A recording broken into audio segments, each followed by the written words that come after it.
Hello, everyone, and welcome to the Next Level Podcast. I'm Carm, and I don't know what to do with my hands.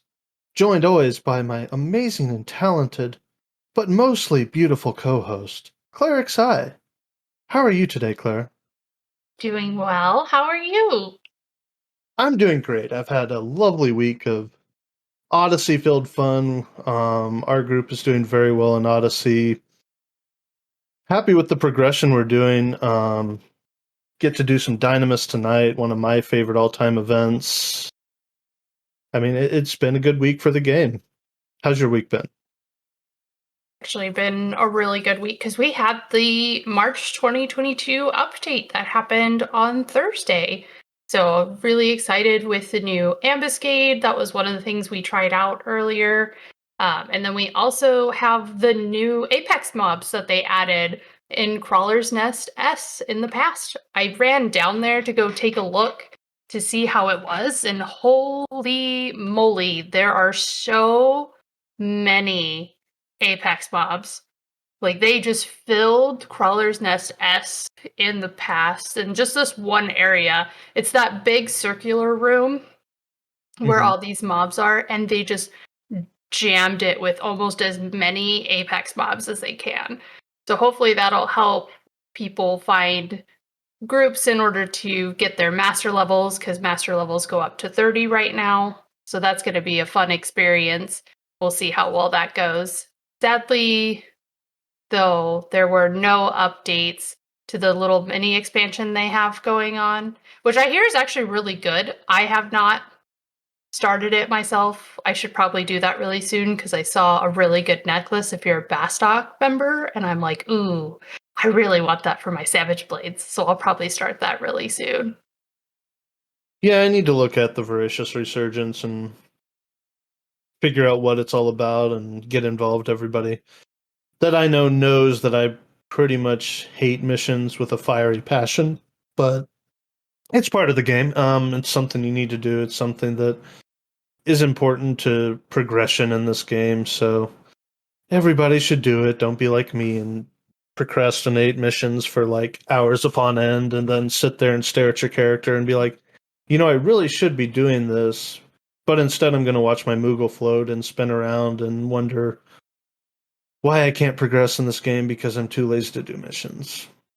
Yeah, I definitely need to get caught up into it because the dev team has made mentions of it opening up new areas, which could potentially lead into Empyrean +2 +3 access when they're getting closer to the 20th anniversary. So just cross fingers and kind of just do them a little bit at a time. Each update, they usually have like 3 or 4 missions that they add. So it'll be interesting just to do that slow progression. I'm one of those people where I like big picture, so that's why I've kind of been delaying because I'm like, oh, I'll do it all at once. And then it's like, no, I should probably do it little bits at a time so that way I can get some of the equipment that they're coming out with because they are actually pretty good. Yeah, but of course we're talking today more about the March 2022 update. Um, but going back to the Ambuscade, they are both repeats this month. But I mean, it's still an interesting look at it. I remember doing it uh, the last time it was here, and it felt a lot different than this time. I think a lot of that is with our gear just getting better and better, our magic evasion being higher, all this stuff.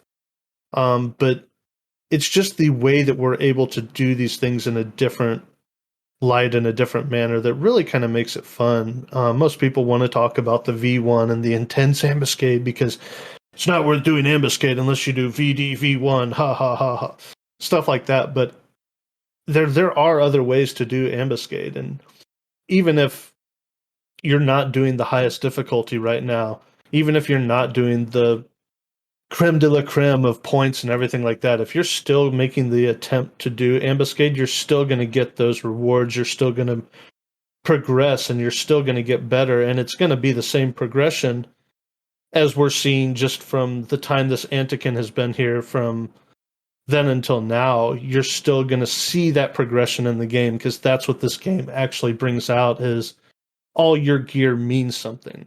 when you apply the correct gear to the correct situation, it truly impacts the way your fight goes and the way things feel and stuff like that. Yeah, that's one of the things that I actually really like about this Antikin Volume 1 Ambuscade is there's actually a lot of different strategies that you can apply to it. You can do a Magic Burst build for just taking down the main NM with Magic Burst, either through a Scholar or having a single DD being able to do the Magic Bursting there. You could do a range strat where you have Rangers and Cores going and taking down the Cactuar first and then ranging the boss. You could do Summoner Burns. I mean, you've probably seen tons of shouts for ambuscades with people Summoner Burning it. There's also the unique method with doing a Helix kill on the Cactuar. That's another one that people can do, or just straight bum rushing the main boss. I mean, there's so many different ways of doing Volume 1 that it's just crazy to think about.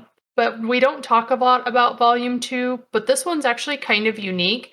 They like the Sakura trees in Japan, especially around this time, and that's what the Trent Volume 2 is based off of. So when you go into this fight, you'll see it have all the pink leaves to be the Sakura trees, as well as this mob will steal your food, and when it steals your food, you actually deal more damage to it, which is kind of unique. Normally, when a mob steals your food, then you're kind of sad because one, your food's gone, but they also get a bonus from it. In this case, they get a detriment when they steal your food. SE did say that they changed this fight in particular. They did lower the HP as well as decrease the amount of damage some of the moves do, so that way it is easier for newer players to start into Ambuscade doing Volume 2 with this trend versus trying to smack your face across the ground with trying to do very easy Volume 1 with the Antikins. So it's kind of an interesting concept they're doing with this month on the Ambuscade, and I really do appreciate it with them. Yeah, she brought up stealing food, and for any of the older players out there that got to experience the endless, and I do mean endless amount of merit TP burn parties on Colibris and just doing chains for hours upon end until you fully merit your jobs and you feel so great, and the whole time you're just like, you're gonna eat my food, oh, eat my food, and then eventually you just get to the point where you're like, I'm not using food, sorry, this just isn't gonna happen. And now it's like blasphemy to even think about not using food in content, but that was just the way it was. You couldn't avoid not using food because the Colibris were going to take your food eventually, unless you had a dedicated tank, and nobody in a TP burn that was doing really, really well had a dedicated tank. And even back, I think it was level 60, I think it actually was, when you went to the original Colibri camp in Woodjum Woodlands, and you would eat your jack-o'-lanterns just to make sure that you could hit them, and they would get stolen every time, and you would cry because jack-o'-lanterns, one, took up a lot of inventory space because they didn't stack, but then were also really expensive because a lot of people wanted to use those for accuracy purposes because sushi was just astronomical at the time, too, to have. So yeah, stealing food early game back in the 75 era was just a nightmare. And now there's so much different varieties of food that there's something for each event. You can change up the different foods that you can use. It's crazy. Food has now become the best thing in this game. I love it. Okay, I shouldn't say it's the best thing. Cross that out. But you know what? It's great when you use food, and it helps out a lot. Great when you use food. I can't imagine what you're referencing there. But yeah, I mean, and even do you think back to the 75 days, we had significantly less buffs than we do. I mean, you were feeling great if you had a 2-bard party and you were just ripping through Colibris and you had 4 songs and everything was huge and like, this was the coolest thing ever because we have 4 songs. Now you can't even join a party unless you have 4 songs. Like, you're sitting there as a bard and trying to like, I only have 3 songs. You pretty much have to know the people in order. You can't join a random group anymore as a 3-song bard, and that's terrible because we're at the point where we no longer can really comprehend how to compensate for that lack of buffs. Either that or we go in blind, not realizing we're missing a ton of buffs, and we die and we're like, why did we die? Oh, we have no way to apply defense down. We don't have haste cap. We don't have this, that, and the other. It's something that we're just so accommodated to now. We don't even remember that back in the day, no one was haste capped. That was silly to think of. So the game has come a long way, and I'm excited for everything that could be coming new. Me too. And sadly, this was one of the smaller updates that they've had, because comparatively in the past, you would have a laundry list of things that they've been either adding, changing, or updating in the game. So this one was a little bit smaller, so we don't have a lot to talk about in regards to the update. But I do want to give a shout out to a player called, or named, Funkworks. He is an amazing person. He is a BG mod, so he does a lot of the updates. He also moderates it to make sure no one's really getting harassed or anything in there. He also is on the BG Wiki Discord. He puts up a lot of different information, but he does have a monthly Twitch stream. And he'll go and he'll do data mining for the new updates, so that way you can get the information first through him before he even uploads it on BG Wiki or on auctionhouse.com. He'll even talk about like what he thinks is going to be coming in the update, and just it's a great conversation to have with somebody that's very knowledgeable about the game. And it's just a relief to see that somebody is excited about each of the updates and just wanting to see what new information's coming out. So he's a great resource to talk to, whether it's in regards to the game itself, or if you love Bard, he has an amazing Bard guide, since we were just talking about 4-song bards. Go check out his Bard guide on BG Wiki. It's on there as well. But every month, when the server shut down for the monthly updates, go check Funkworks out at twitch.tv.funkworks or /Funkworks, and that is a Z for Funkworks. Yeah, I mean, anyone who has played Bard and actually read guides probably knows that name by now. He's kind of like the go-to guy on how to optimize and take Bard to the next level and things like that. So hats off to Funkworks and everything that he's done. He enjoys and understands this game on probably a level that I will never understand, but I can at least read what he's talking about and get my own idea. And that's really what the game should be about, is taking everybody's different ideas and applying them to how it works for you. That is one of the reasons that I do the cringiest of things, and I enjoy examining people. I hate it and I enjoy it. I cringe when I do it because sometimes I don't understand. But half the time when I'm checking people, I'm trying to get ideas on, okay, what is this person thinking? How could there be different gear that's implemented into this? Because I don't have every piece of gear in the game. I just don't. I haven't taken time to make sure that I go to every single event and get every single piece of gear that may or may not be relevant.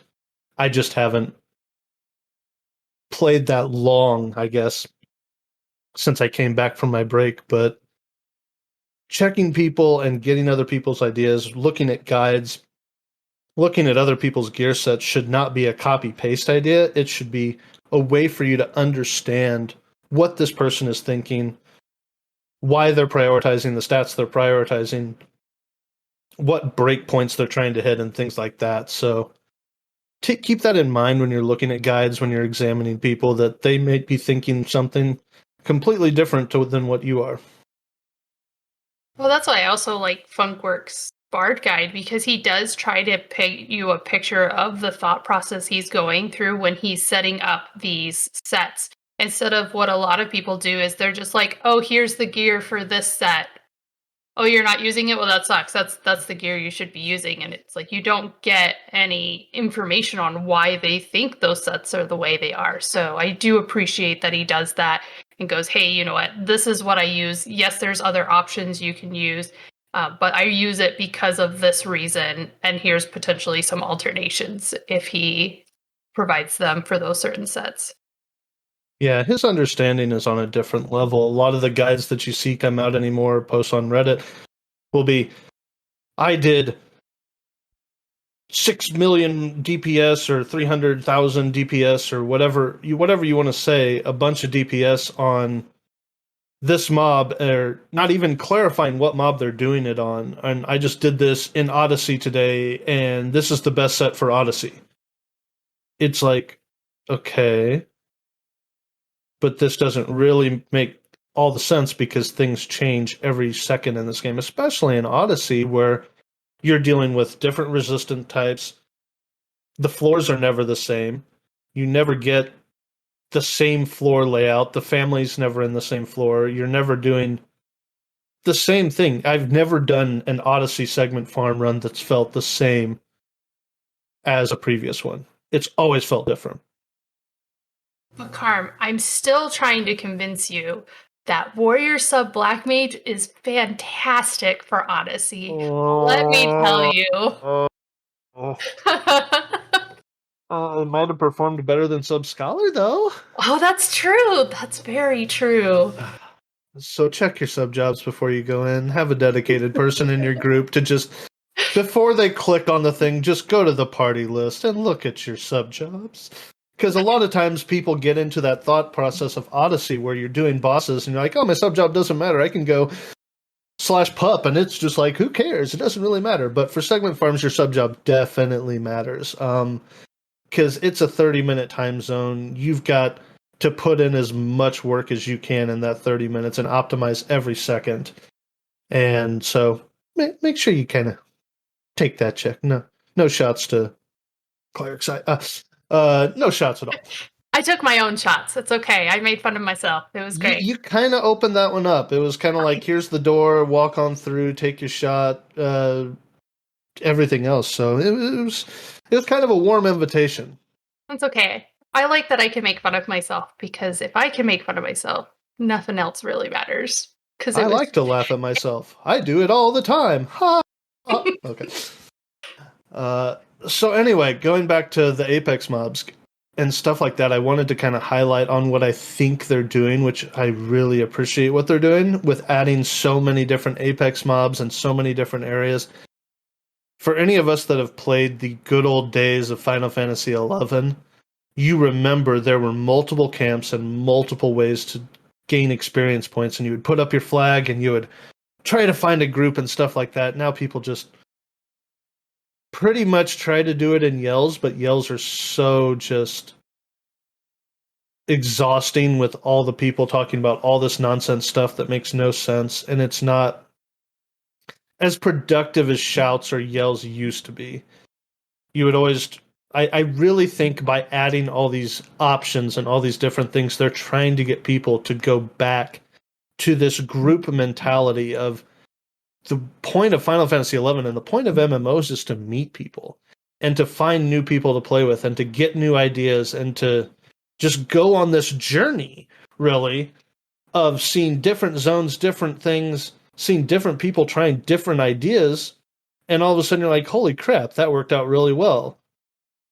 I mean, just the other day we did the Cloud Splitter method to kill Zerd, and that was like different for other people to see. And I mean, it was even kind of like I'd only seen it once or twice, so it was cool for me to see again. And it's the different ways to tackle content that make this game fun, and you're not locked into, oh, well, I have to have R15 Samurai with Masamune and spamming Tachifudo, and that's all that can be done, or I have to have 18 summoners just spamming Astral Flow, Astral Conduit, or whatever it's called, Astral Conduit, and that's the only way to tackle this content.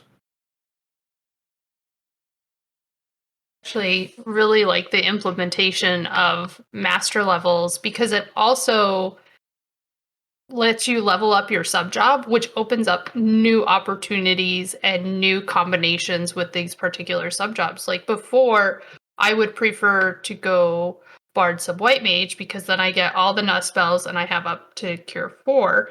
But with hitting Master level 30, I can go sub Scholar, still also get all of my nut spells and gain Cure 4, but I have Sublimation. So my MP retention with just being able to pop that back up is almost as if I was sub Red Mage. but I also get Conserve MP. I get slightly faster casting because of light arts. They open up so many more doors. And I know you're excited for Subrune when they get potentially even higher in master levels as well too. Yeah, I mean, I get to hear you again be so excited. I get a third stratagem. Oh my gosh. So So exciting. I think master levels were really undervalued when they first came out. I really think that there's a lot to them and a lot of different things that you can look at and a lot of different ideas. Like I've been experimenting a lot with Red Mage Sub Paladin recently, and I know it's been a thing, but the idea of maybe one day getting that sub rune, getting that foil, and having that AoE control that Red Mage tanking is missing right now could be really, really cool. And even the master levels on things like Ongo, where the D int and the mob's int is so stinking high that even an extra 20 int or something thrown into your kit is like, holy crap, this is really, really needed and really, really awesome. For mobs like Ongo and Odyssey, where your D-Int is such a significant impact. Like you can tell when you go in as a black mage or go in as a scholar and try to nuke down Ongo, and if you don't have the intelligence tech check, then you can see your damage getting resisted or just not dealing as much. Because you could stack on as much magic accuracy and magic attack bonus, but if you don't have that intelligence difference, it's really going to show when you fight those mobs that are just resistant to magic and have that intelligence that's so much significantly higher than your own. It's just crazy. Yeah, I mean, Odyssey has really done a lot for us to show us the different, I guess, expressions of content and how we can use other things to supplement, like we were talking about earlier, that lack of buffs or that lack of using the same job twice or the lack of sub job even. I mean, yeah, I was the first person on board that said I hate the lack of sub jobs. I hate this with Odyssey. I was not a fan of Odyssey when it first came out, but it's definitely growing on me. The difference in actually the challenge of all the content and stuff like that. I mean, heck, we really got our first experience with how impactful Killer Instinct can be the other night. And holy crap, we're way behind the learning curve on how good that can be. There's actually not a lot of Beastmasters out there. I knew one player, his name was Beastmaster, and he was a really amazing Beastmaster and a great person to talk to about Beastmaster. But other than him, there really isn't anybody else that I can think of to talk to about Beastmaster. So going to those forums, they're pretty bare on some of those jobs that are just not utilized as much. So hopefully we'll be able to shed some light on some of those unique jobs as well too in our further podcasts. But with our experience with dealing with it and just making sure to have the correct killer instinct, I mean, it just went crazy how fast that mob went down. Took it like 5 to 6 minutes to take it down? Yeah, we had like probably 8.5 minutes remaining on Henwin. And yeah, it was pretty much a joke, and we had never really tried it that method. And just looking at other people's ideas and thinking about different ways to approach the content has been really fun. Actually, I'm a person who enjoys strategizing and enjoys looking at different ways to tackle the content. So I've really been having fun with that portion of Odyssey recently. Oh, for sure. I always like doing weird, quirky, try to shove people in on jobs they really want to play just to see if one, you can even do it, and two, it might end up turning out better than you expected. You never know. Yeah, a person performing on a job they're really passionate about or really put interest in and stuff like that is a lot different than saying, "Hey Clark, can you come white mage every time because we know you're a good white mage and we know you'll produce results and we just need a white mage and everything goes good when you're on white mage. So for the 815th Dynamis run, can you come on white mage? It's in a row, but we tried to like switch you up one time, but then we were about to enter and somebody like couldn't come white mage, but let's make sure you come white mage. So from a person who's led a lot of groups and a lot of different environments and stuff like that, people do like your morale is higher when you get to play these different jobs that you don't get to play every day and people don't look at it. I'm probably my second favorite job. It might be my favorite. I don't know. I said Paladin was my favorite, but that's just because I'm getting to play it a lot right now. My favorite job overall is probably Ninja.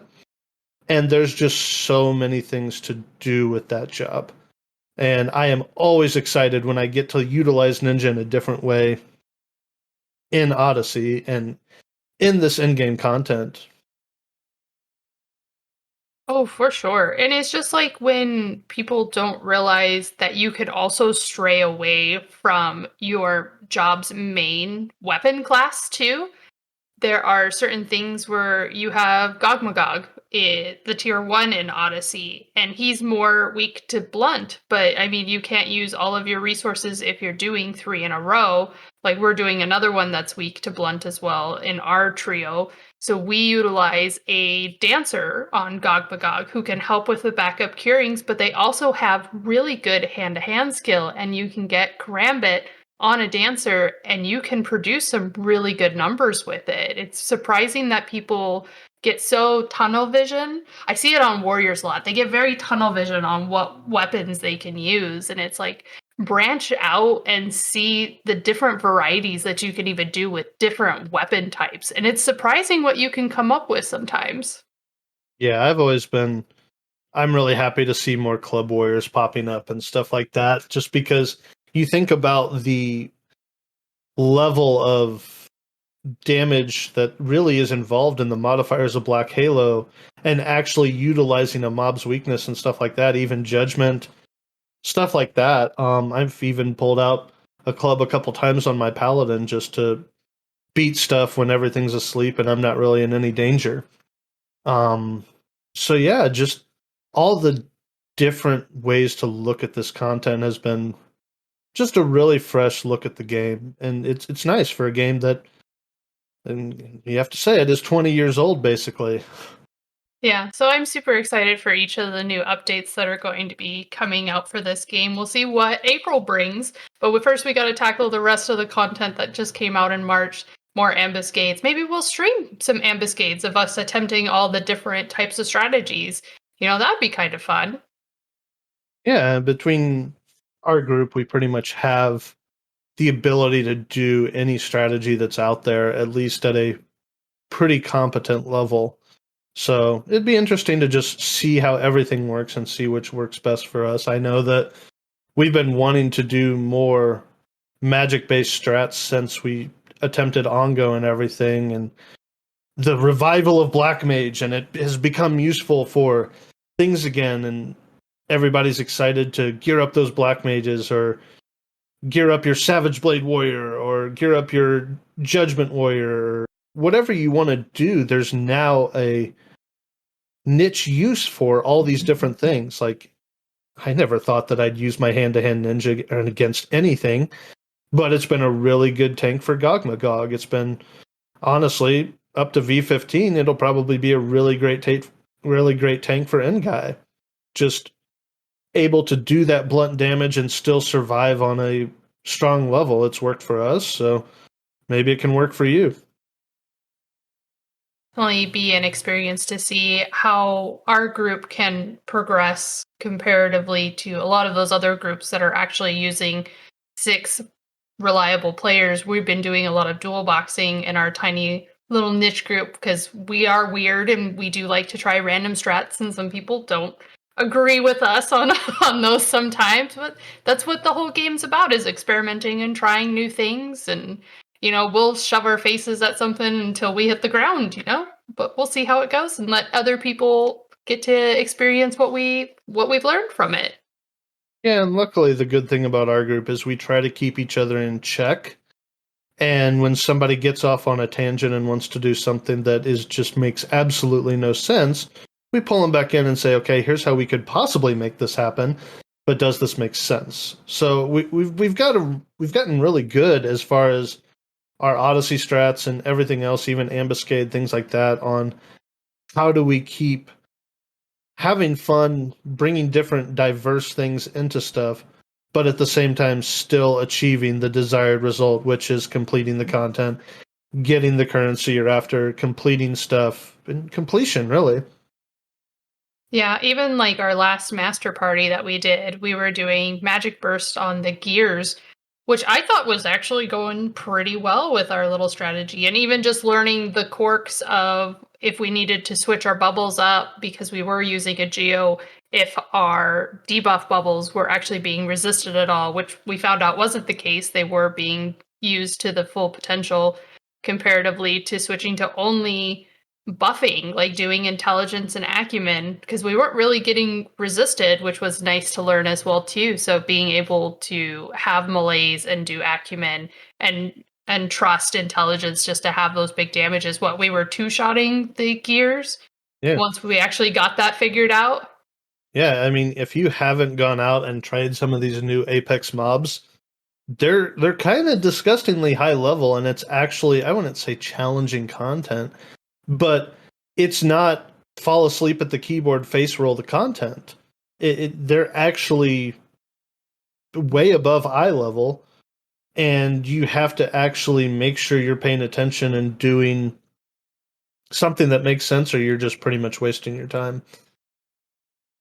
For the implementation of the new ones in Crawler's Nest S is kind of a relief for the people that are like, well, I don't quite have the gear that's necessary for the Nizal Isle and the Prometheans ones, where they can go to Crawler's Nest, which are the slightly lower level Apex mobs.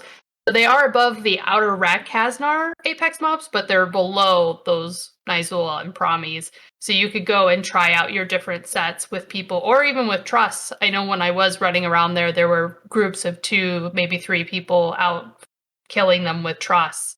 So it was kind of nice to see that there are those introductory Apex mobs for master levels for those newer people that are still, they are mastered, but they're still like building their characters up a little bit gear wise.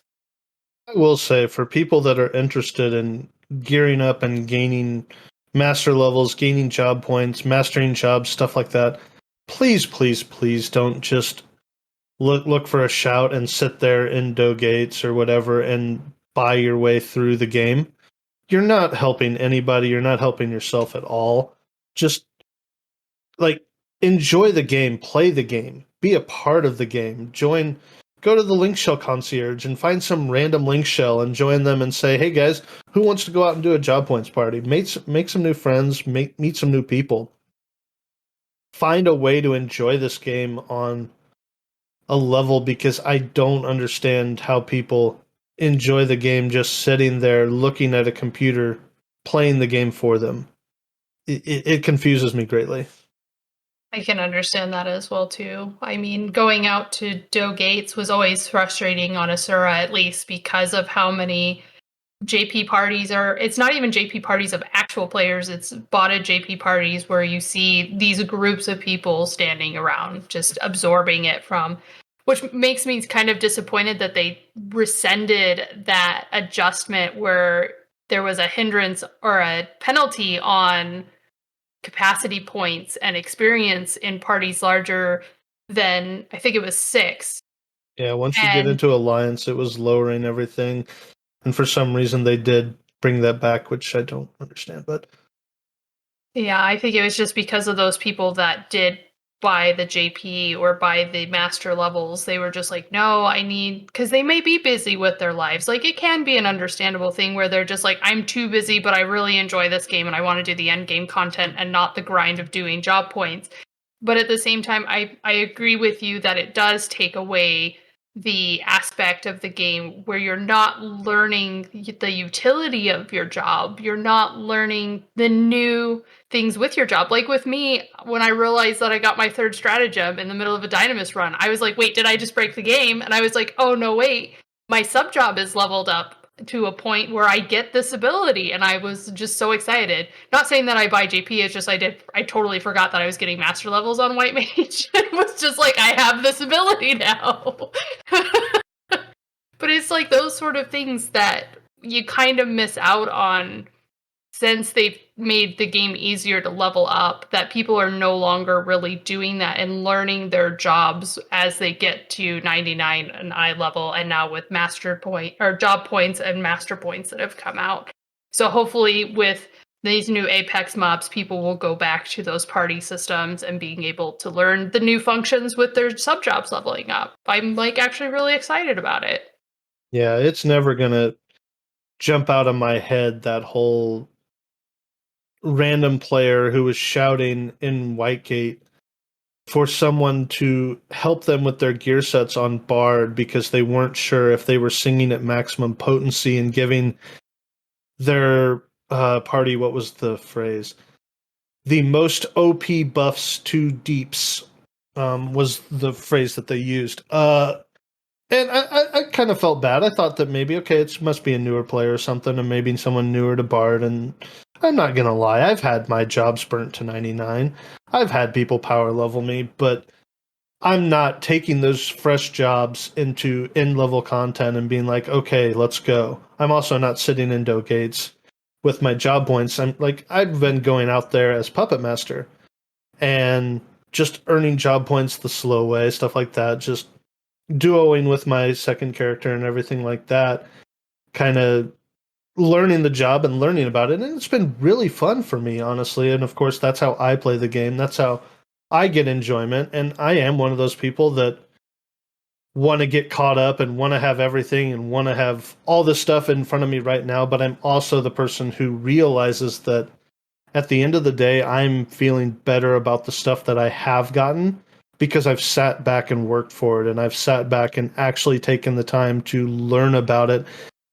And the understanding of this game on a different level is a lot more fun than just walking into content and saying, oh, well, I followed so-and-so's build and I won the content because I just copied and pasted. Woohoo! Yeah, especially with new gear coming out and a lot of those guides not being updated immediately. I know I'm terrible at updating my own guides when the new content comes out, and people needing to learn what new gear is out there in order to enhance the builds that you currently have.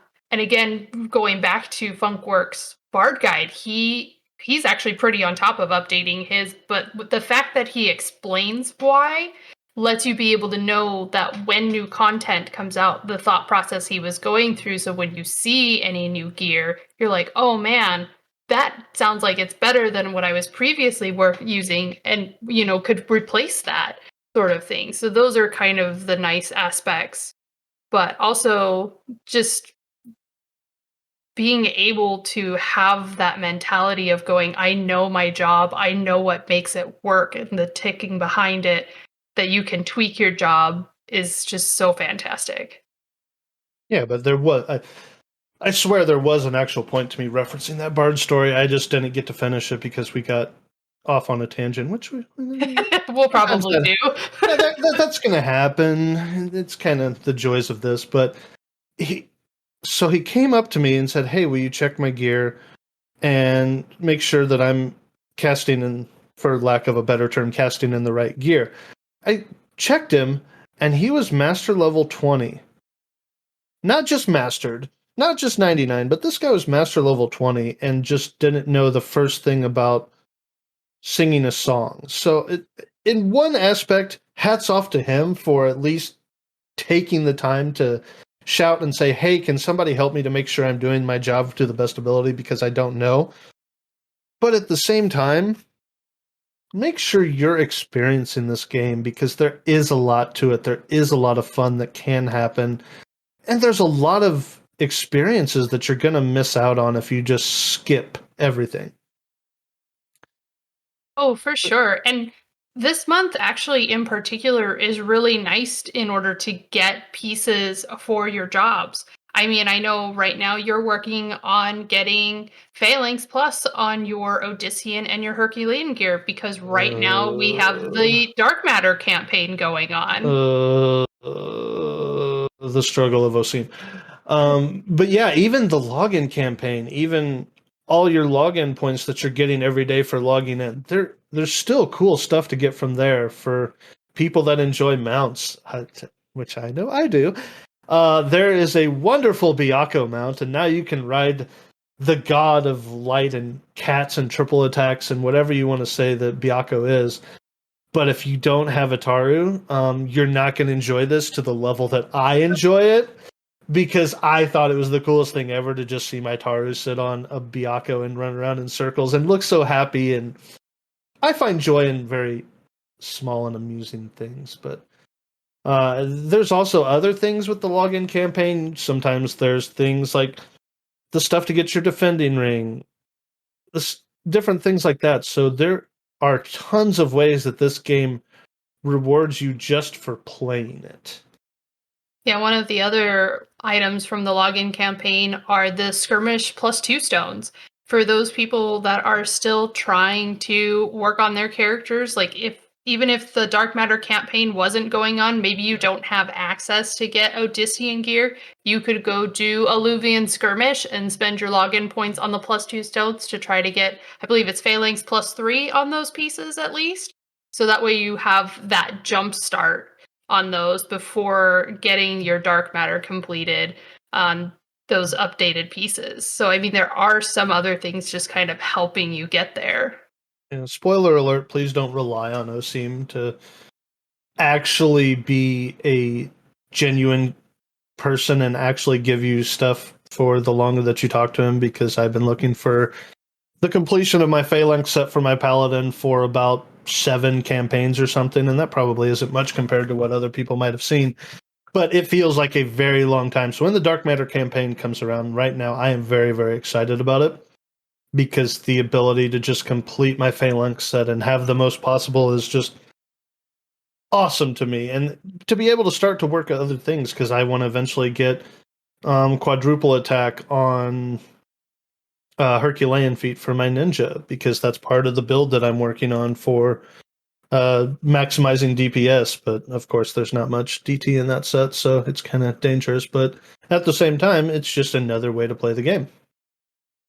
With Puppet Masters, you can actually get the highest repair potency with Dark Matter campaign augments as well too. So another piece for Herculean to try to work towards for those Puppet Master mains. Yeah, and we've got the Delve campaign plus and all that kind of course, Plasm will always be useful, because you're always using Plasm for either buying materials for upgrading, I think it's AF, and probably even some Relic. There's all the Plasm that you need to get any of your Ergen weapons, like Epio and Idris, stuff like that. And there's even some great gear still from Delve. I think of course, the Region Plus Club, it's like Bolabunga or something. I think that's what it's called. Question? Yeah, that's what it's called. Yep. Okay. But, I mean, there's still other great Delve pieces out there. The content is pretty trivial now if you're at eye level gear, but for somebody who's still learning the game or still just wanting to experience everything about it, Delve can be kind of fun. There are objectives, there are different things you have to do. There are NMs that have different mechanics that you kind of can ignore if you're at eye level and all geared up. But at the same time, it's still there. It's kind of like one of my favorite events right now is Omen. I still love Omen. I think it's a lot of fun. I think they put a lot of thought into the Cataray NMs and all the different things that they do in all the ways. Like, you can't ignore some of that content still. Like, you can't ignore Fullers. You just die. You have to run away. You can't ignore all of OU's resets or all of his, like, his 20% thing, where if you don't kill him, he just completely resets the fight, and, well, sorry about you. Yeah, for sure. And speaking of Cataray, they also have the Void Watch campaign.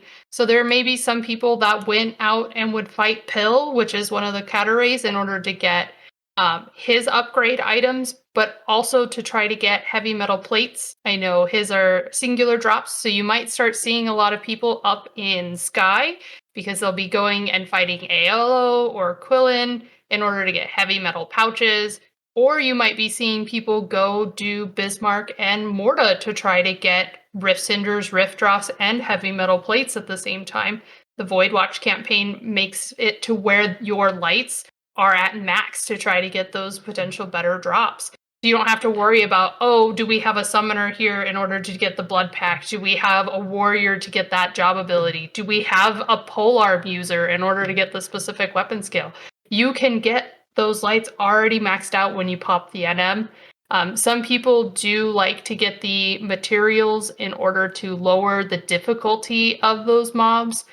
It's not really needed. Oh, the item's called a phase displacer. Sorry, I forgot to say that. You don't really need it with so many people doing Void Watch during this campaign, but if you are going to one that's kind of unique and it's one of those higher level ones, you can buy a phase displacer and trade it in, and it just weakens the monster once it spawns. But other than that, because like I said, if on Asura, at least if you go up to ALO, there's bound to be 18 people and potentially a line just sitting out waiting to fight her. So just kind of a heads up on that. But if you're working on Empyrean, or if you're just trying to make guild, that's a nice way to go do that. You mentioned Sky, and I had a little nostalgic trip down memory lane of Sky and sea farming, and I know everybody wasn't a huge fan of those times, but holy crap, that was some of the most fun I had, was just my Sky LS, my CLS, doing Limbus, just really getting involved with all the people in the community, the really cool people that I met, the fun that I had.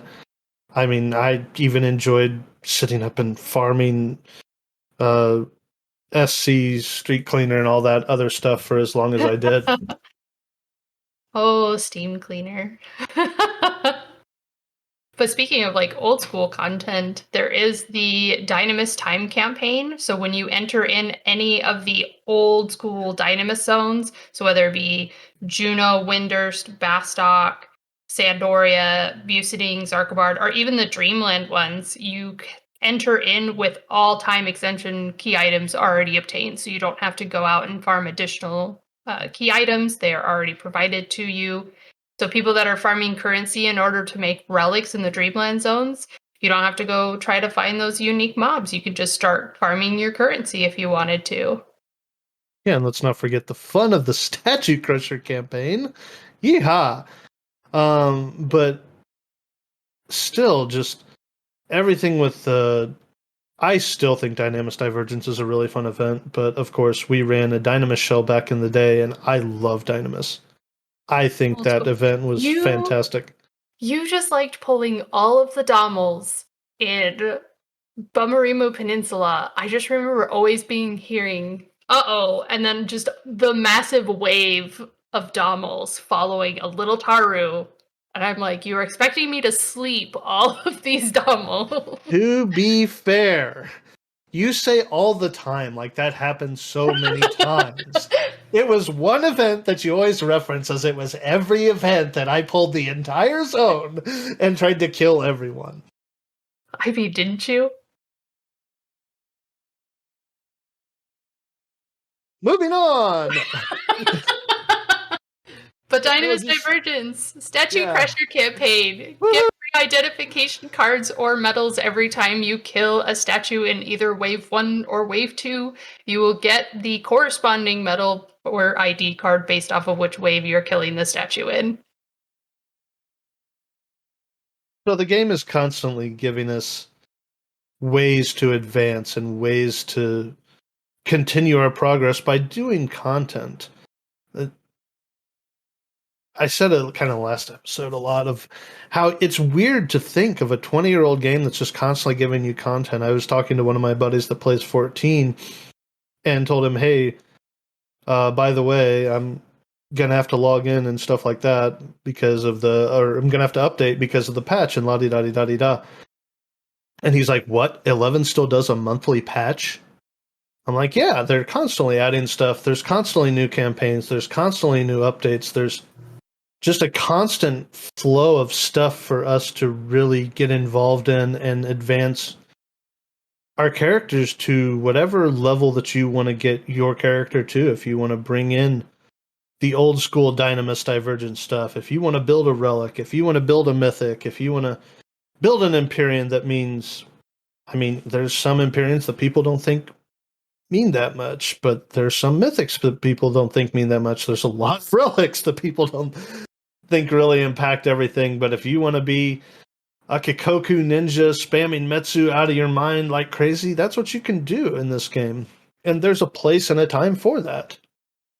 Oh man, I remember building some of my Rimas for my warrior, and Ukana Sora was one of the first Rimas I finished for my warrior, and everybody was like, why? They were like, Ukana Sora is so terrible, and I was like, I'm gonna make this weapon work. I'm gonna make it great, and you're all gonna hate the fact that it's gonna be good. And then Odyssey came out, and Sakata gear became a thing, and everybody's like, Ukana Sora is the best fucking great axe ever. And I'm just sitting here like smiling with a big old grin on my face. Yeah, it's all the different things that really for years everybody kind of laughed at because it was so narrow-minded of there's one way to play the game and there's one way to do this. I mean, I remember back in the day, if you weren't working on Mandau for your thief for Dynamis in the 75 era, you were doing it wrong. Or if you weren't working on Gjallarhorn or however in the world it's pronounced, or any of those like big name relics, you were just doing something wrong. But I mean, it's all about fun. Like that's what the game has become now. It's not so much the 100% way to do things right. Now it's about finding different ways to take your game to the next level or to the next degree or however you want to have fun with the game. Yeah, for sure. And that's why I like these campaigns that they do every month, because they do help a lot of people that are either returning players that used to play the game all the time or brand new players that are just freshly learning it, because you get events like the Surge Walk campaign, which it gives you all the surges in the Walk of Echo zones. So you have a chance to get a Pixie Hairpin +1 or a Wind Buffet belt +1 without having to spend the astronomical amount of gil on the auction house that they're normally rated at. And it's just so nice to be able to have just this advantage that SE is giving players just to get back into the game and be able to enjoy the end level content. Or if you want to be a casual troll with a crazy name that makes everybody laugh, like one of my favorites, I Wipe Back to Front. I still don't understand why you named yourself that, but shout out to him for coming up with that name because every time I see him, wherever he is, I laugh. It's a Taru, I'm pretty sure. Or if you want to be the troll that runs around with a sheep on your head and that looks like an afro or something, whatever you want to do, there's stuff in this for you. Yeah, lock styles definitely made a new aspect of this game, because I remember there used to be town gear. People would show off gear in town, and then when they'd actually go out to content, they would change to their actual sets. Well, people can show off their gear, and that's what's nice about the login campaign, where you have like the Rayrab hat or the Malboro cap, or like you said, there's the sheep cap that's in this month's login campaign. I'm guilty of buying the sheep cap on both my characters. Yeah.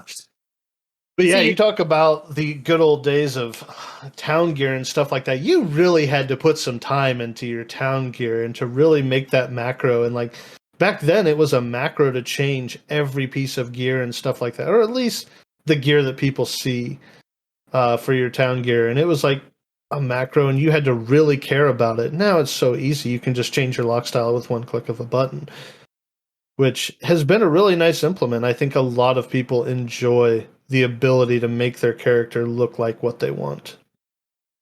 I do. I have like 3 different lock styles for almost all of my jobs, and it's just depending on the day. You know, I get to hit the button and I get to switch it. Like my warrior one, I swear I always pick a different one every time.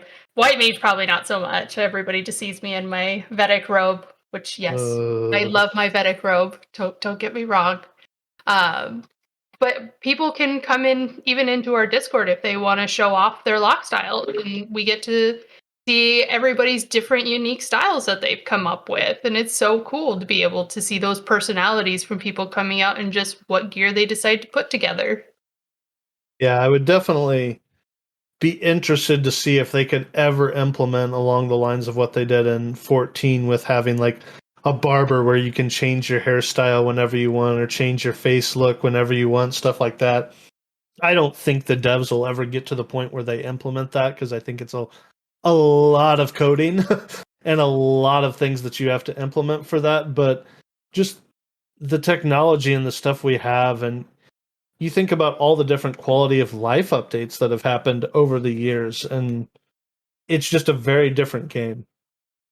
Oh yeah, for sure. And speaking of like changing up your characters, not saying that we can, but I hope they kind of follow the character Ashitbubs because he does a lot of HD mods for Final Fantasy 11 and they look fantastic. I don't know if anybody's checked out even just his Twitter page.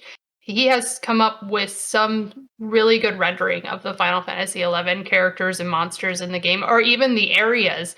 I know I've seen a couple of people that have streamed with the HD mod increases, and the game looks fantastic. And I hope SE kind of takes notice of it and be able to implement those changes into the game itself. That would be great. Yeah, it'd be nice if they like really put all that effort into it. I don't know if they're going to, because my personal opinion has always been that the game is surviving because of the people that are making money off of it. I don't. I have my own personal belief, and I may be wrong. I may be completely inaccurate, but I don't believe the game could survive without all the bots and people running around. So it's somewhat of a necessary evil.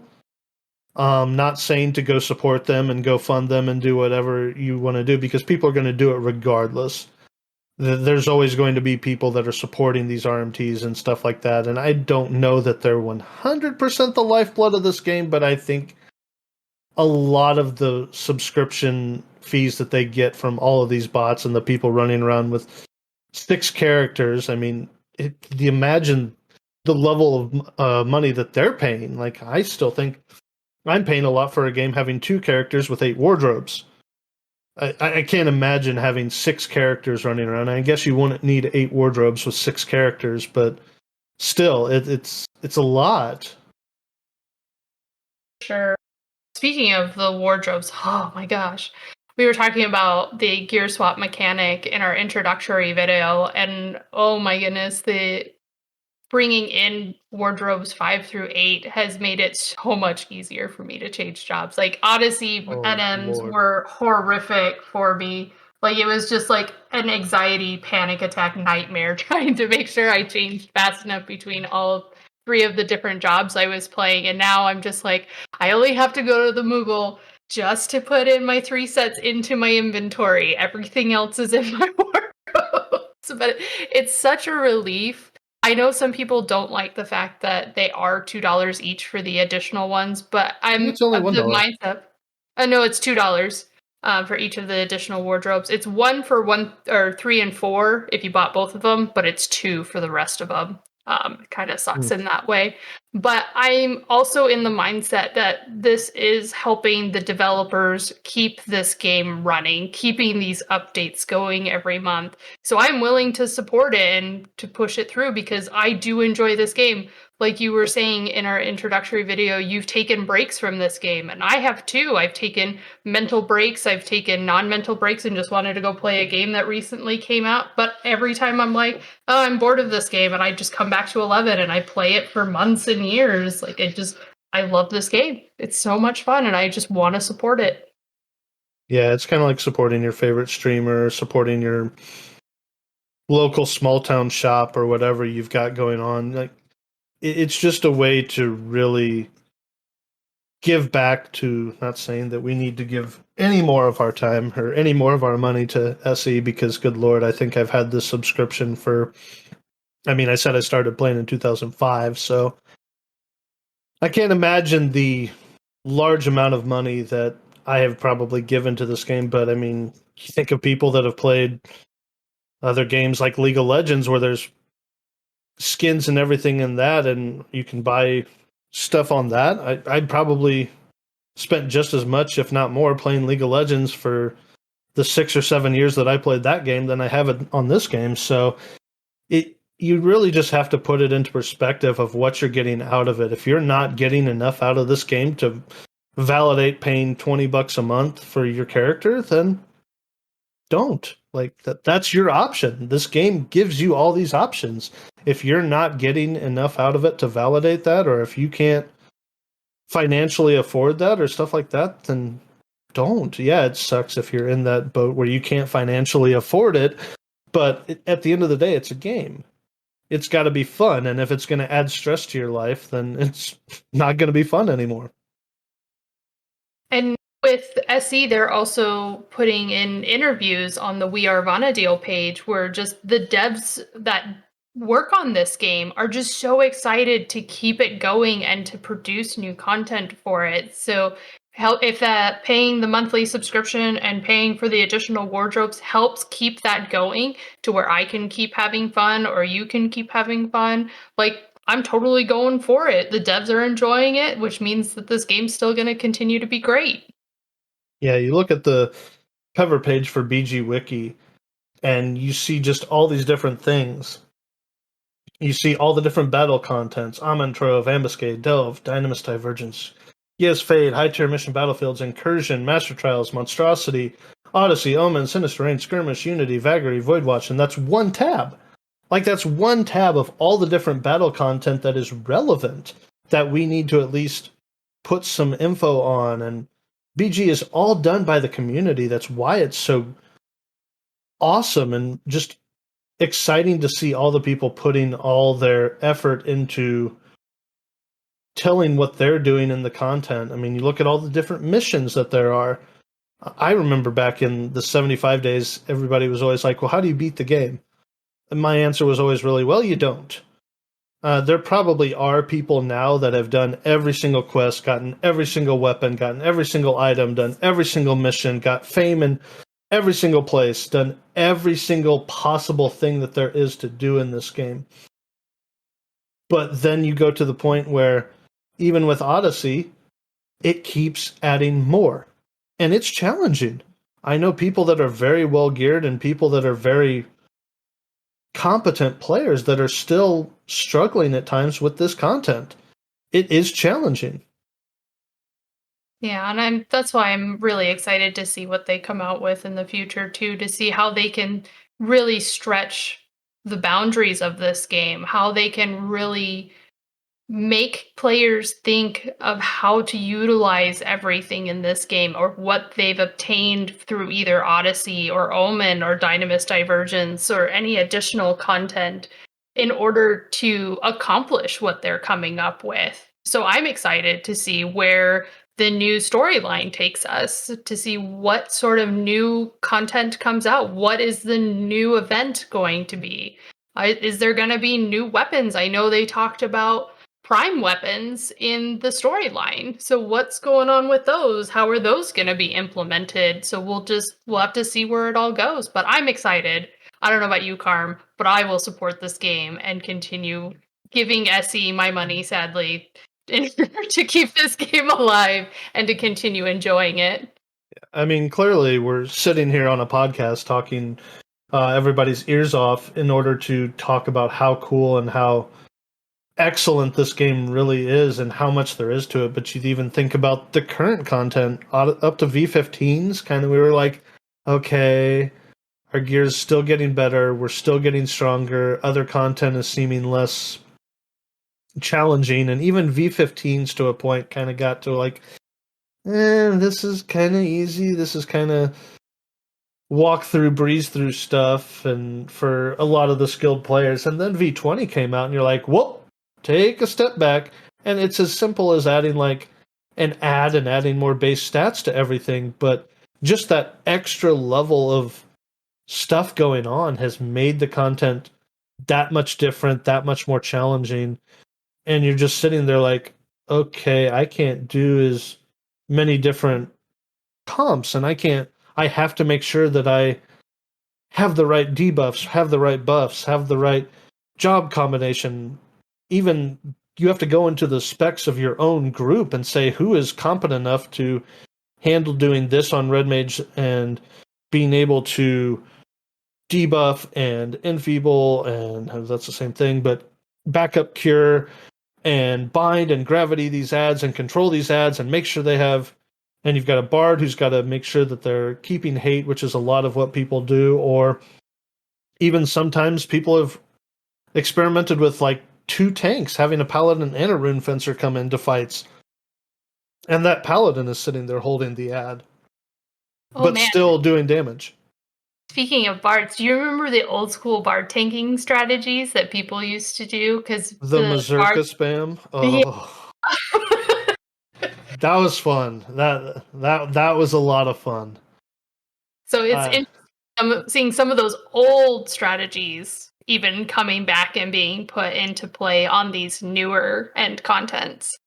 well, yeah, I mean, and that's where gear swap becomes such a vital tool because you can sit there and as a bard or as a red mage or as somebody who really isn't supposed to be focusing on enmity, and you can put all these sets in there to have high enmity on your stuff and your kit, and you can have a toggle or a switch or something that says, okay, I don't want enmity or I do want enmity. And you can change all this and just play a job completely different for one fight as you would another. And it's just a lot of fun. I think I've beaten that point into the ground, but there's a lot of fun things going on in this game. Yeah, so I'm super excited. But hopefully, newer players will be able to enjoy the campaigns that are at least they've already started. So they are going on currently right now. They'll be going on through about the 31st of March. So if you need some of the older content that's already out and just need the gear from it, or you're working on some of those weird builds, like I know I have a few Linoses for my bard that I needed to do skirmish with. So being able to have the skirmish frenzy campaign in order to get more +2 stones, because I may not get enough from the login campaign, that's an option. Or I could go and get another Linos if I don't have enough Melodop wings in order to trade in to get it. Like Yeah, being don't get able me to. started on DD Bard. I'm having a lot of fun with that one. Oh, I bet you are. So there's just so many things to be on the lookout with, not only this month with the campaign events that are going on, login campaign, and even though this month's update wasn't that big, it still provided new information. I mean, you have the new ambuscades where people can work on more of the weapons or gear in order to get those updated. I mean, I have loads of ambuscade capes. I mean, I have 8 just on Corsair alone. I don't know about you, Carm. Yeah, my cape inventory just keeps growing because I keep finding niche capes that I can build, and the capes, I all love the Amethyst capes. I capes. think when they released this wardrobe 5 through 8, you know that they thought one wardrobe is just dedicated to all the capes that you will have because there's so many capes, and if you haven't started making your ambuscade capes, strap in because it's a wild ride. There's I particularly love my counter cape for Paladin because I think adding that extra level with of the ability to counter and another way to mitigate damage on Paladin is so fun. I when I'm pulling an Odyssey and I'm countering like 8 times in a row and I've just negated all this damage, and then if I do ever get hit, it's still shield blocked, or like I'm still in full DT, I'm still shield block capped, and I'm still have all these things going on, and that random counter goes off. I'm like, yes, I added damage, I negated damage. It's just all these different things you can do, and it's really cool. Just strap in for a lot of fun if you have not started making these ambuscade capes, and don't get boggled down by, oh, this is the best in slot cape, because there's a cape for every single thing you can do. For sure. But yeah, thanks everybody for listening into our podcast. I think we've pretty well covered the March 2022 update. At this point, I think we're just having too much fun talking about all the random stuff in the game, but that's what we're here to do. We're here to have fun in any way that we want to, in any way that we can, and this is how the game is fun for us, is sitting here talking about it. So if you have fun talking about it, please feel free to join us. Send us an email, join our Discord, jump in. We'll have all the links posted. But yeah, I hope everybody has a great time enjoying this game. Sure. And just as a reminder, don't forget to check out Funkworks' Twitch streams at the beginning of each monthly update. He does do these live streams the moment the servers go down, so definitely check him out in April 2022. Thanks, everybody. Have a good one.